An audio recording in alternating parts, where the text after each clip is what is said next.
Oh, good morning, Nick. Oh, good morning. Last week, you and I saw a little old trilogy capper at our local IMAX here in Tempe, Arizona. Goes by the name of Creed 3. That's right. And that Creed 3 marked the directorial debut of the lead star, Michael Jordan. Okay, Michael Jordan.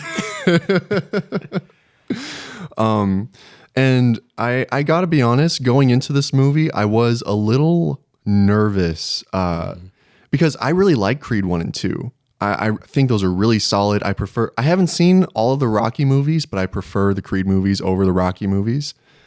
So hearing that Michael B. Jordan is taking over the directing responsibilities for the third entry in this already established, well-loved series, it made me a little nervous, not gonna lie.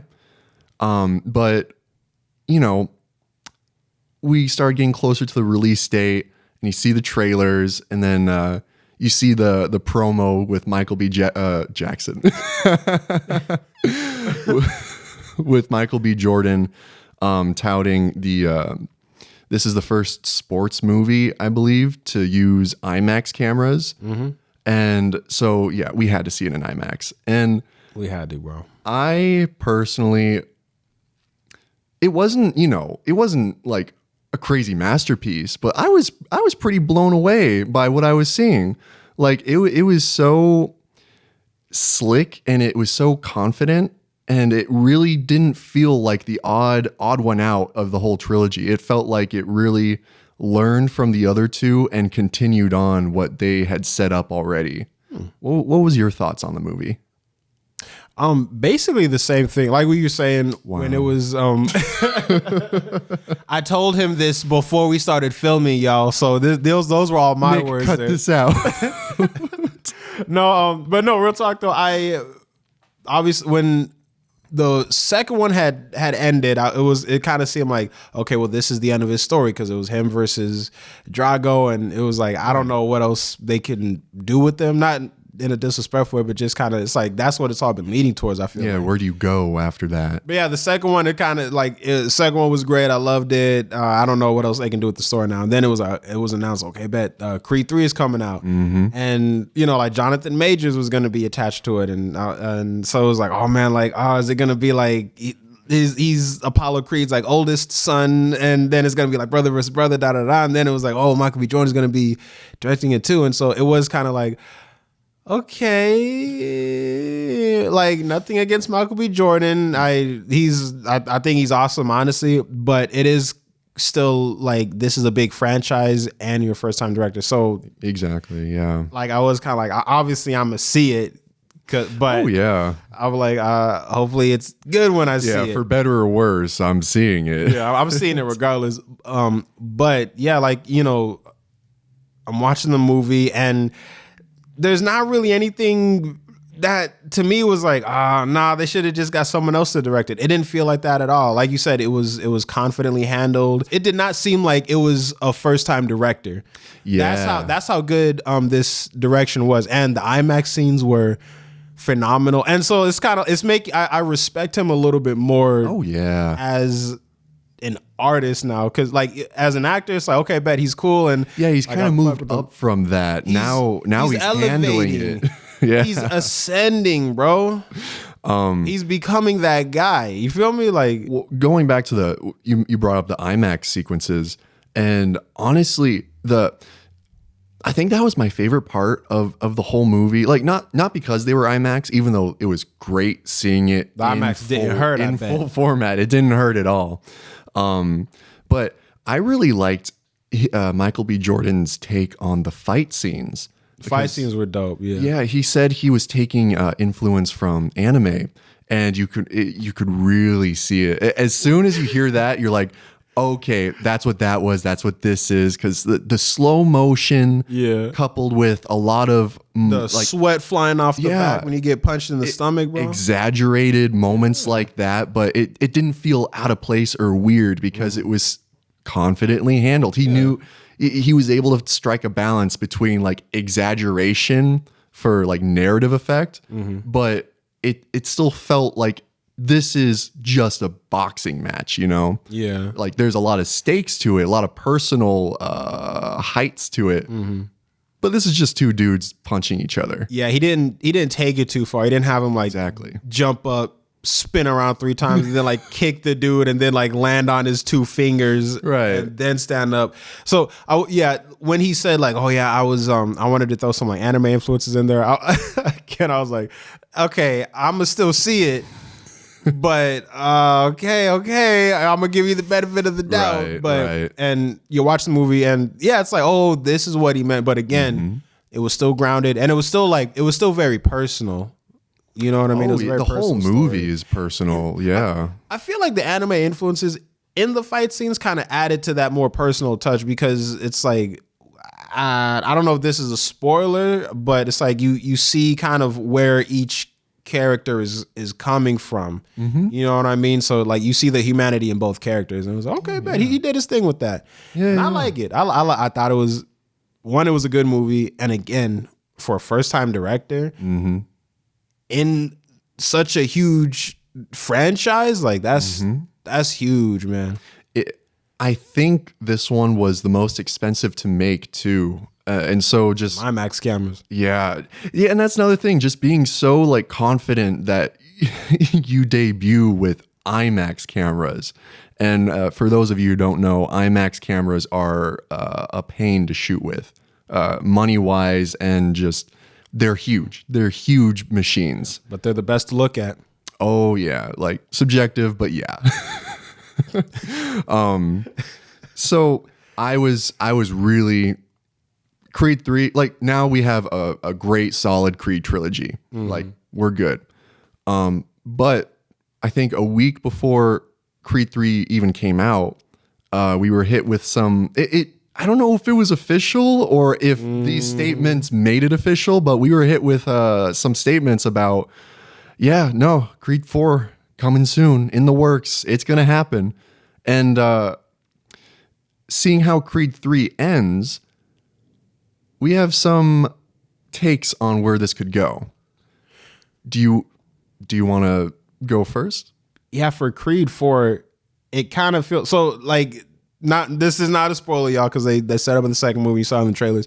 He has a daughter now, and it's like, I feel like if they do Creed 4, it could just be about the daughter, and like maybe she picks up the gloves, maybe she's in the ring, and it would be cool to see like her story in this boxing world as a female, and she's deaf. Yeah. You know what I mean? Yeah. So that would be a very interesting and unique story. And you know what? If Michael B. Jordan wants to direct that one too.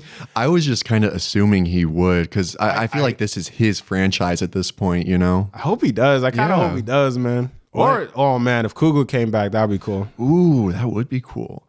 That does, and this is just a detail, but this is something I wonder about.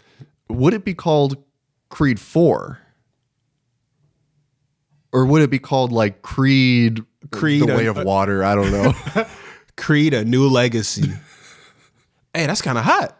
It'll come right off the heels of Superman Legacy too, I'm betting. That's what I was thinking of. But no, I feel like if they do a Creed 4, it would be really cool to follow his daughter. Because also that would be like a totally new dynamic for the Creed franchise, and even for the Rocky franchise, because we never saw, spoilers for the Rocky movies, guys, but we saw Rocky retire, and we saw him like train someone else. He never trained his own son though to be a boxer. So to see that in the Creed movies, that could be cool. And then again with all the other stuff I mentioned, I think that could be a really interesting story, and I feel like it would be a really fluid way to keep the franchise going in a way that's like not stale. That way you're not just getting a bunch of movies of it's the same guy doing the same thing, but it's just different opponents.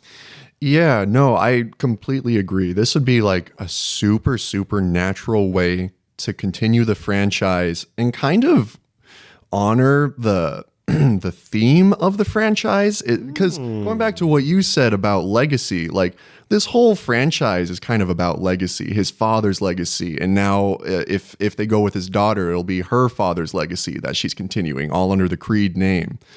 And yeah, they set it up, no spoilers, just vague details here, but they did set up in Creed 3 that his daughter is interested in fighting. And Creed 3, again, vague details. It marks the end of Adonis Creed's fighting career.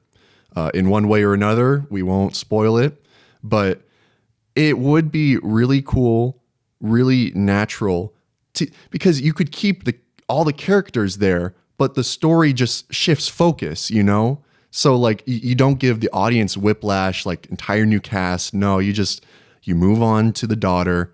She's grown up, maybe like, I don't know how old she was. So maybe like 15, 20 years later, 10 years later. Yeah, it can't be 3 years from now. No.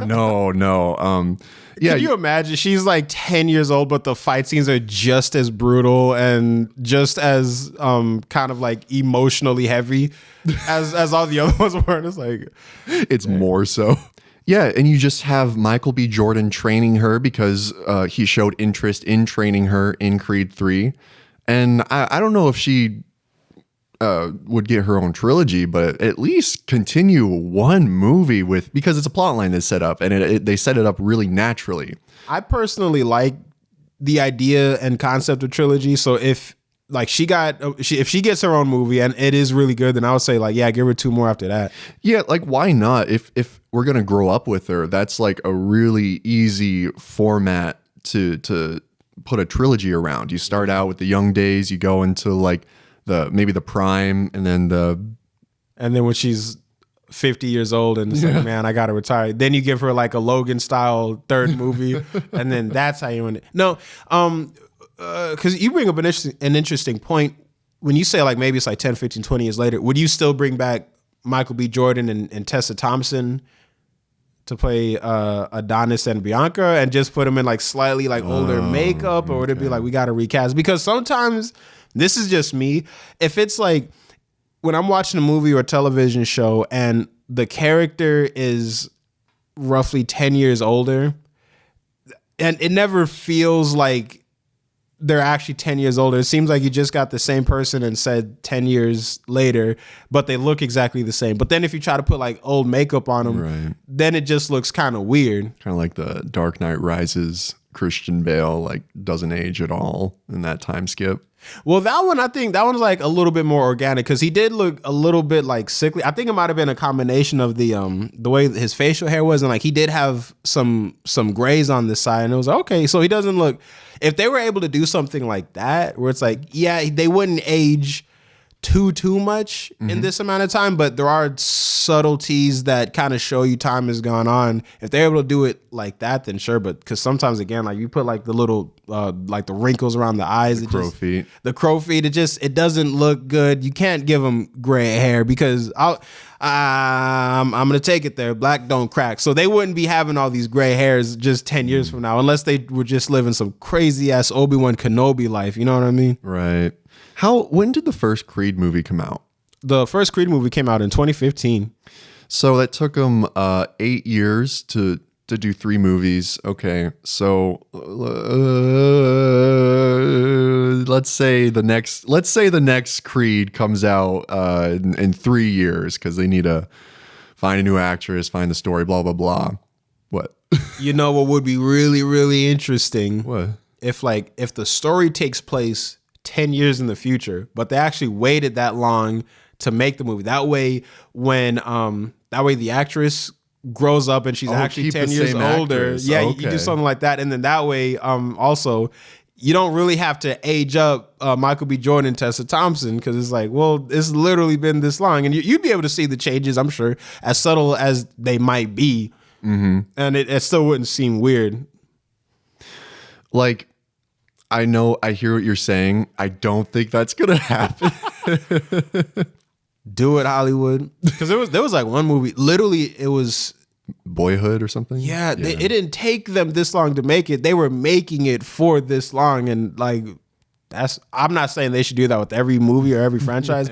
I don't even think I'm gonna watch Boyhood, to be honest. I don't really have interest. At some point I forgot about it up until just now, but that would be interesting. It would at least be interesting, yeah. Yeah, because it's like, dang, can you imagine, bro? It sucks for him at school. Yeah, guys, I'm making a movie. It's a movie about me. When is it gonna come out? Ooh. Dang, in 30 years? Yeah, whatever, Tommy. Can you imagine it comes out, it's not even good? 30 years later, yeah, we got scrapped. We're going to pull it back, or we're not releasing it. Oh my God, it's Warner Brothers again. Oh yeah. But no, that would be an interesting way to do it, because it would be interesting to see her story, and then for sure, yeah, especially after they set it up. Yeah, and that's like three generations, and it's one story, and it's like it adds this like kind of epic scope to it. I feel like, yeah, it's like this family of boxers, and you can probably include Rocky somehow tangentially. Speaking of tangent, there was someone was. You said you haven't seen the Rocky movies? I've only seen the first Rocky. Okay, this might be a spoiler. Maybe not, because you saw Creed. Yeah, this guy I told you about, Charlemagne the God. He was saying like, bro, the Rocky movies would not have happened without Apollo Creed, and it was like, okay, what do you mean by that? He's like, well, the first movie he had to fight Apollo, and then the second movie was the rematch, and like when the second movie was a rematch, and then the third movie, that's when not C.T. Fletcher, but that's when Mr. T came in. Oh, okay. But Apollo Creed trained Rocky to fight him, and then that was Apollo Creed versus Dolph Lundgren. That was Apollo Creed versus Drago, and then that's when Apollo Creed died. When Apollo Creed died, that's what made Rocky have to fight him, and then then it was like 5, and 5 was kind of whack, and like 6 was like. Tell me about 6. You can't. Didn't no one watch it. I'm playing. I'm sure a lot of people watch it, but it was like Apollo Creed was the driving force for a lot of what was going on in the Rocky franchise. And then after Rocky's story is basically over, you start talking about Creed again. Yeah. So it's kind of like, and so Charlemagne the guy was saying like, it's basically just the Apollo Creed story, because everything was kind of centered around Apollo Creed, which I'm like, that's interesting. So then it's like, if you were to just continue down the family line, you have Apollo Creed's son and then Apollo Creed's granddaughter, and you just keep going that way, that would be really, really interesting, I feel like. Yeah, no, I agree. I think that'd be really cool. And like, even logically, I just feel like that would be the obvious next step if they want to continue the franchise. And it sure sounds like they do. I think it had the biggest like opening out of both previous Creed movies that came out before. Oh, wow. Yeah, so it seems pretty certain that we'll be getting more of Creed movies in the future. I hope so. And yeah, I hope they do go with the daughter, because like that, it's fresh and it makes sense, and I would watch it. Do you think they should do like spinoffs? No. I'm with that. Because there's been kind of rumors and rumblings that they would want to do a spinoff about Victor Drago's character, the one that he fought in Creed 2, and like, nah, I'm cool. I'm good. Yeah, I don't need that. Like, I kind of feel like at that point it would just be another movie about a fighter that's trying to come up. You know what I mean? Like, it's like nothing like personal about it, or like no connection. Yeah, not really. We didn't even fuck with them when the movie started. Yeah. We kind of felt sympathy for him after, but it's still like, hey, listen, man, I feel sad for you, but we didn't come here to see you. We came here to see Adonis Creed literally whoop your ass, man. Yeah. So it's like, and no disrespect to those guys or whatever, but it is kind of, you don't need to milk the franchise for everything it has. Right. Give it some breathing room. Yeah, just make it one story. Right. Yeah, don't look at it as a dollar sign. Look at it as a story. Yeah. That's the problem, man. Yeah. That's what they don't be doing these days, man. It's like, we got to do all these crazy fucking spinoffs. Yeah, hopefully, I don't know how much authority Michael B. Jordan has over this franchise, but hopefully he has authority. Give him ownership. And he's able to say no. Make him the Kevin Feige of the Creed franchise. Oh, God. We get a cinematic universe of Creed. Can you imagine what like in like Creed fucking 5, like Creed 4 is about his daughter, and then Creed 5 fucking Dwayne Johnson comes through like 18 pounds bigger than he was in fucking Black Adam. He's like, I want Adonis Creed. Oh, I thought you were gonna say he was gonna come on and try and fight the daughter. No, that's too much. That's too much. I'd watch that. I'd watch. I ain't gonna lie, but wouldn't that be interesting though? That'd be like, oh wow. That'd be too much. Yeah, that he's one of Creed's other sons and he's coming for blood. He was Creed's first son. Like in Rocky 2, when you see like the little babies running around, like that was Dwayne Johnson. That was The Rock. You can see because he has a little tattoo on his baby arm. It's just Apollo's face on his shoulder. All right. Well, that was our discussion on Creed 3. I hope you liked it. I know I sure like talking about it. Me too. It was a good movie. It was a really good movie. It was really worth the time to see it. Yeah. 8.5 out of 10 for me. I would give it, I think I'd give it an 8. I'd give it an 8 out of 10. It was really strong. And if you liked our episode of HEADCANON today, go ahead and subscribe. If you are on any podcast platforms, please follow because we are there and we update a lot. Yep. All right. Until next time, see you later.